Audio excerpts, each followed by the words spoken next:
What's up, guys? Just out here doing a quick oil change on one of my Predator 3500 inverter generators. Thought I'd share a little mod I did the other day. So when I bought this, it came with a 12-volt battery for the electric start option.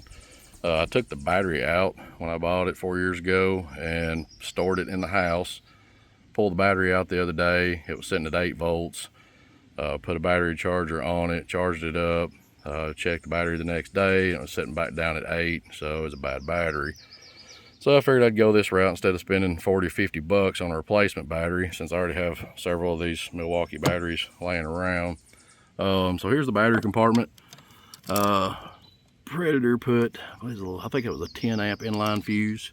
This little kit comes with, I believe it was a 30 amp, just a basic automotive fuse inline. There's also an on and off power switch right here that came with this kit, and I just bypassed that, took that out. Now they make these adapters for Milwaukee 18 volt, 12 volt. It's a Power Wheels adapter is what it's called on Amazon. DeWalt makes them, or Ryobi makes them. There are the companies that make them on 12 and 18 volt. The cover, cut out a small notch. I don't know if you can see this or not. Flip this around the right way. Had to cut out a small notch right there for the wires to feed through, but once you gotta put this back on right now, but basically cover goes back in place, hides everything. Pretty easy to use. Just take the battery, clip it in, put your inverter over to start. Pop